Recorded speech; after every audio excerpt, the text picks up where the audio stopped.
So let's talk about Bitcoin. Bitcoin is sitting at 94,200. Sorry, I'm eating and making videos. Today I had a hectic day. I had a dentist appointment. I had to make a payment for the house that I have bought for my mother. And I have a gym. I'm running around. I'm doing many things together. So apologies if you see me eating in any of the videos.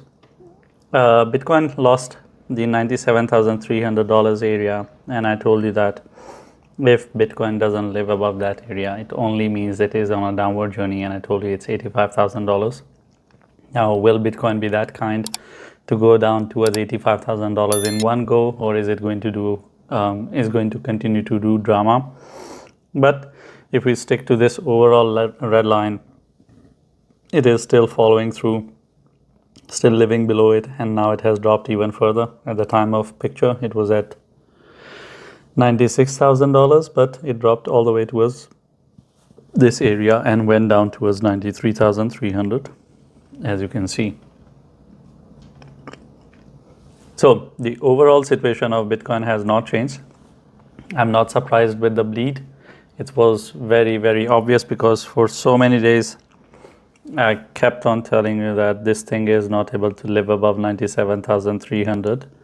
It is finding it difficult. No two candles were able to close above it, and all that stuff just leads to one thing, that there is some kind of problem. And this is on a daily, and we looked at 14 days or more with Bitcoin, that Bitcoin was struggling with it. And finally now we are seeing 3 days of bleed.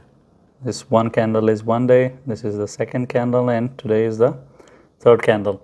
So overall, now things are going to get a bit tricky tomorrow because you have FOMC minutes. Now one entity says that the policies and everything should be stricter. On the other end, Feds, they come out and they say, Jerome Powell says that he is not going to make things stricter. He thinks that things are going to get okay, but he's not going to do rate cuts. Then Trump says that there are going to be rate cuts. So there's a lot of mixed information coming out of USA, which is not going well.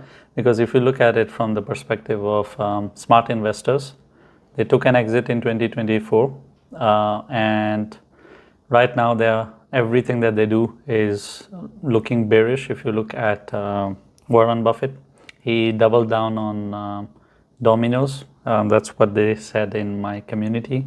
I have a Telegram community. I didn't double check, but they said he has done it. If that is the case scenario, you go to food stocks only when you think there's going to be some kind of a bad market, because that's where you go and hide. It's like the gold of stock market. You don't go and hide in Apple or other technology because they bleed like shit. So you go after something, because even if there is financial crisis, people are going to continue to eat. It's a Western culture. They like to eat from outside. They grab burgers and hot dogs and stuff. They are not into cooking at home, and they don't have cooking mechanisms to begin with. So going after those kind of stocks, it only makes sense to hide into bonds, those kind of stocks, gold, real estate, stuff like that. But tomorrow, let's see what do they say. If nothing nice is going to come out, I would assume that tomorrow we will lose 90K for the first time in a very long time, and we will see some bleeding. But if somehow they turn it into a good news, then things can change. But the overall situation is really, really tricky, because if you look at it from the perspective of FTX selling, that is also a good amount of FUD in the market. So the market is pretty much at a place. It just needs one boo and the market can start crapping itself. Be careful.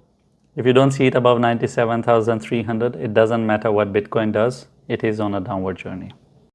Thank you for watching the video. If you have any questions, or I have touched on a topic and you expect me to explain a bit more, I'll try my best to explain that to you in the comments. Leave a comment. And I'm not going to tell you to like and subscribe, because if you're not interacting with the video, or if you're not subscribed, you're not going to see all the 10 videos that I make every day.